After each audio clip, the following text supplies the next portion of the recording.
When I refused to lend my husband's brother money, his family declared a family vote to force me. They smiled. Majority rules. My husband just watched. I smiled back and said, "Then let's vote on something else." Moments later, I pulled out a paper and the room exploded in chaos. This happened last year. Still fresh, still raw. I was married for 8 years, and I thought I knew what loyalty looked like. I thought marriage meant partnership. I thought family didn't just mean blood, it meant whoever stood beside you when things got hard. I was wrong. Let's rewind a bit. I live in a small town in upstate Los Angeles. My husband, Alex, comes from a large, very traditional family. Think every Sunday dinner at mom's type of thing. Lots of expectations, lots of opinions, lots of unspoken rules. I didn't grow up like that, but I made the effort. I showed up, I smiled, I brought dishes, I played nice. His family never quite accepted me. They were polite, but there was always a layer of something like I was on the outside of an inside joke I'd never be part of. Still, I loved Alex, and I believed love was enough. Then his younger brother, Dominic, got himself into some serious financial trouble. Dominic is the type who always seems to have a plan that never works out. From dropshipping empire to crypto consultant to luxury car flipping, he's tried it all and failed it all. The family always brushed it off. He's just figuring it out, they'd say. He's ambitious. Well, this time, Dominic took out a huge personal loan under his name and convinced his parents to co-sign. Surprise, he defaulted, and the bank came knocking.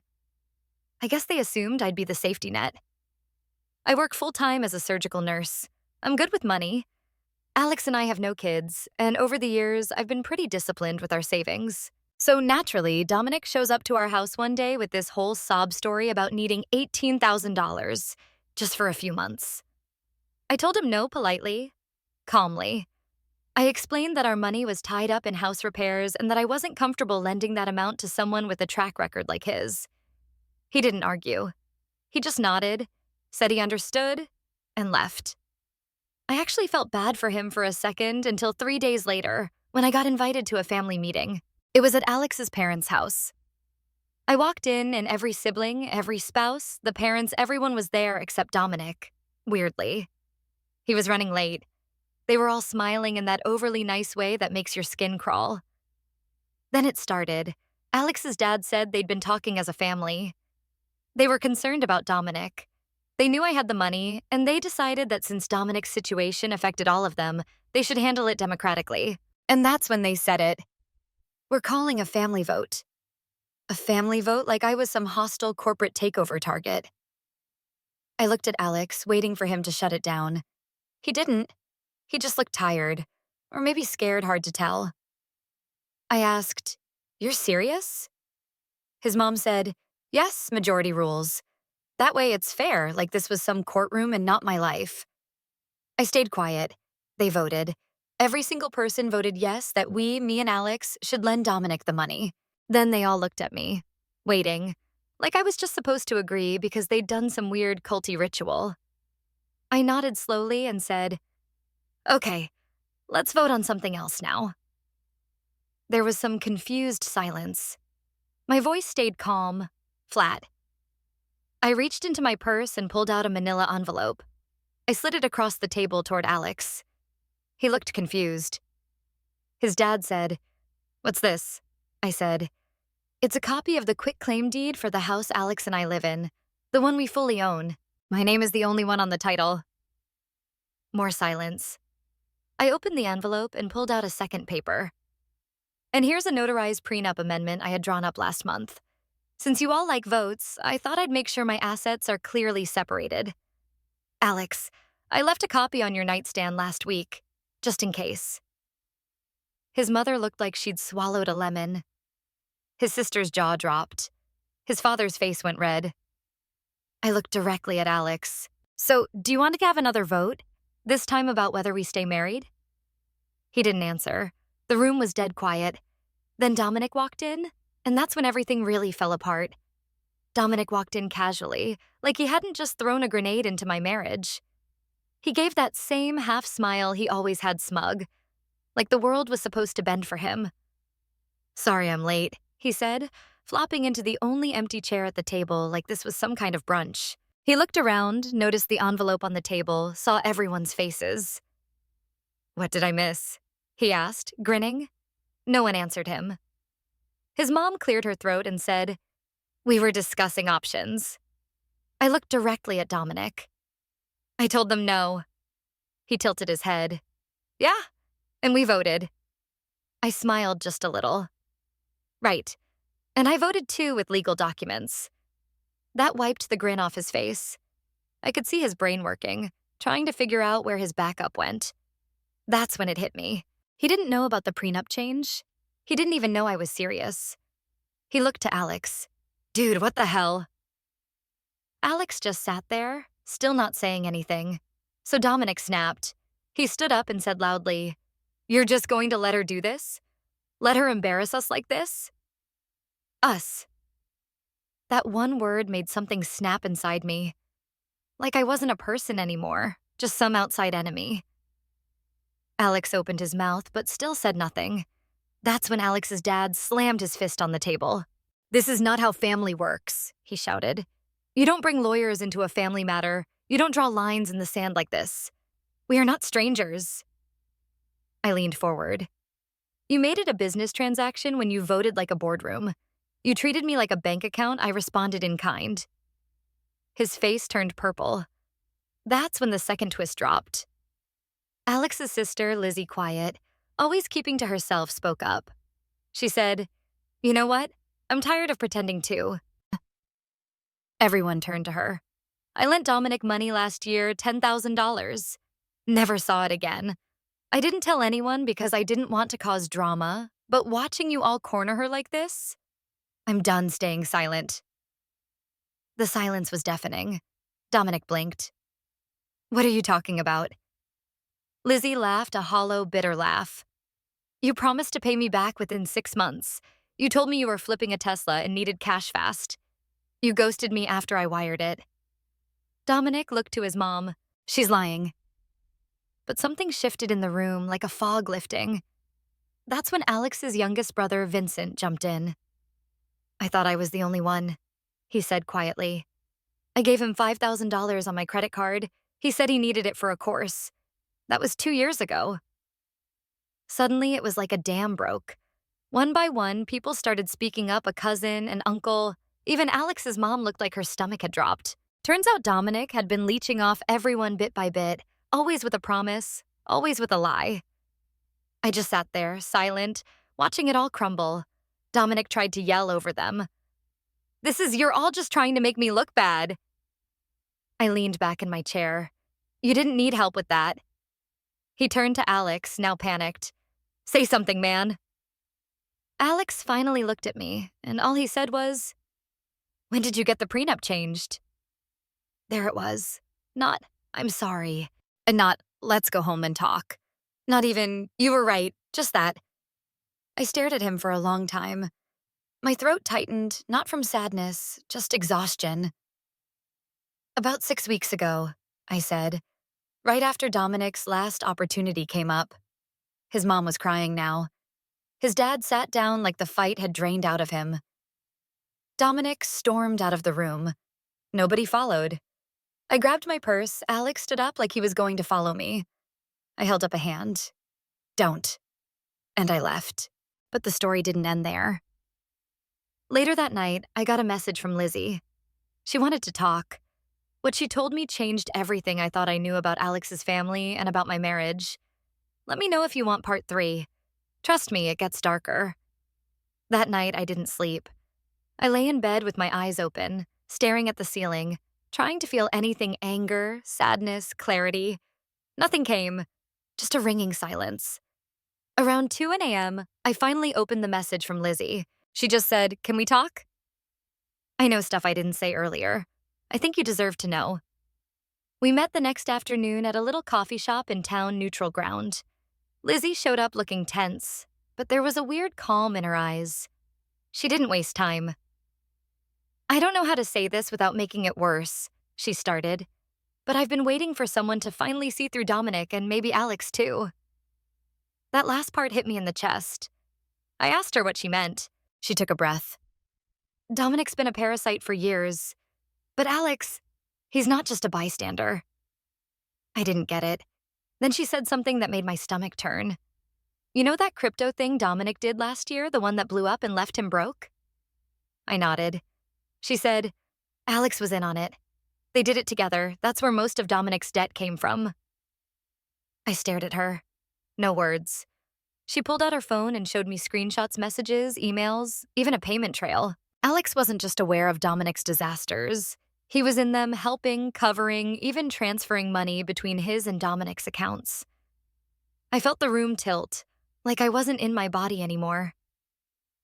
He told me not to say anything, Lizzie said quietly.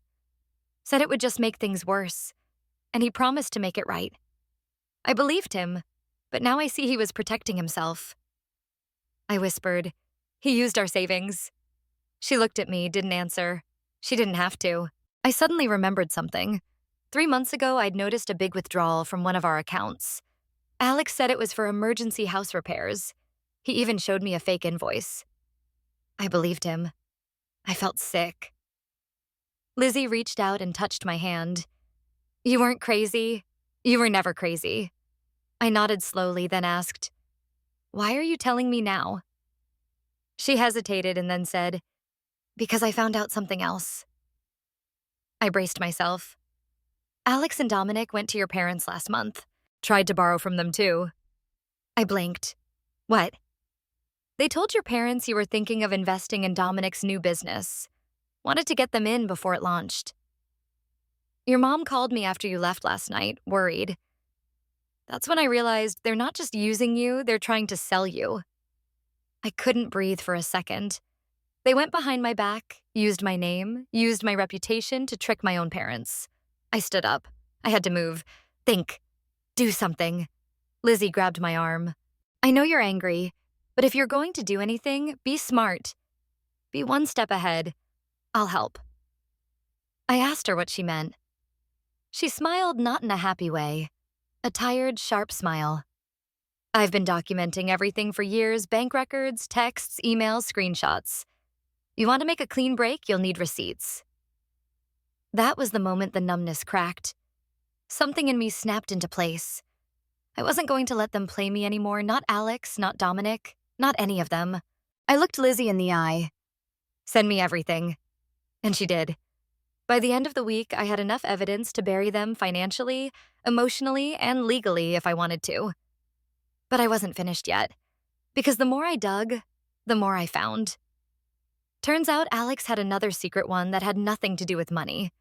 One that explained why he never defended me and why Dominic always had so much leverage. A week passed. Every day I found something new, another transfer, another lie, another thread in the web Alex and Dominic spun. I had Lizzie's folder. I had my bank records. I even checked my credit. Alex had applied for 2 cards in my name. Never used them. Just had them sitting there, probably waiting for the next big idea. The night of the final confrontation, I didn't plan it to explode the way it did, but it did. And once it started, it didn't stop. Alex's mom invited us all to another Sunday dinner, same house, same table. Only this time, I said yes. I had one goal.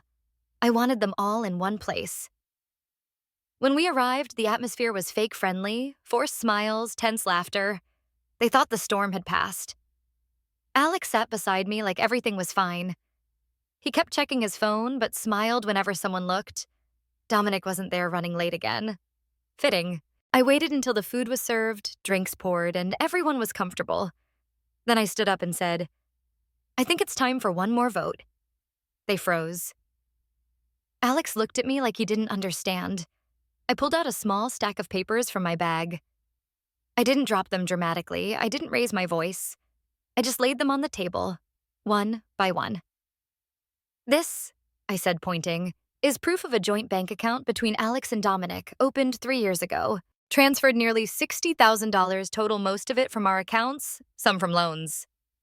Alex's mom opened her mouth. I held up my hand. This, I said, tapping another page, is a forged invoice. Alex gave it to me 3 months ago. Said it was for a roofing contractor. The company doesn't exist. Silence.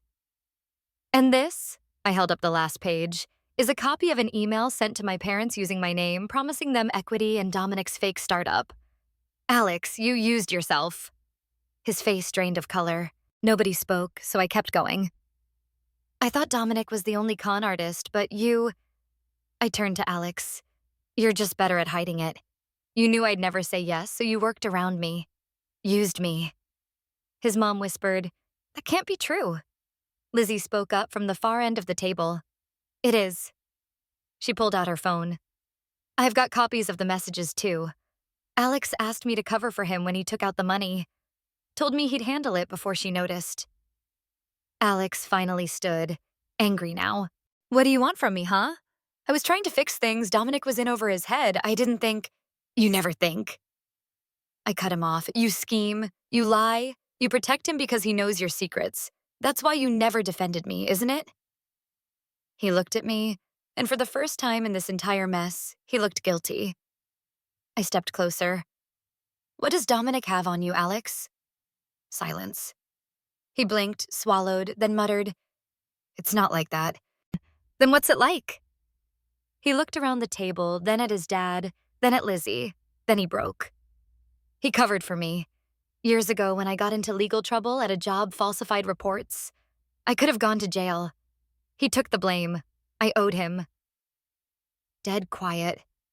Alex's dad spoke softly but furiously. "You lied to us. To her. You used your wife to cover a debt you should have paid with honesty." Alex looked down. I didn't know what else to do. She always had control over the money. I needed a way to fix it before she noticed. There it was, that word again. Control. He thought of me as the one with the money, the power, the gatekeeper, not a partner, just a tool. I didn't yell. I didn't cry, I just reached into my purse again. One final paper, a folded document. I placed it in front of him. He stared at it, opened it. His face crumbled. It was a divorce petition, already signed on my end. No drama, no screaming, just an end. Majority rules, right? I said quietly. "Well, I vote to leave." Then I turned and walked out. Nobody stopped me, not even his mother. I stayed in a hotel that night. 3 hours later, Lizzie texted me. He left. No one said goodbye. The fallout hit fast. Alex tried calling, left me a voicemail crying, said he was lost, said he didn't know how things got so bad, said we could rebuild. I didn't answer. 2 days later, I served the papers officially.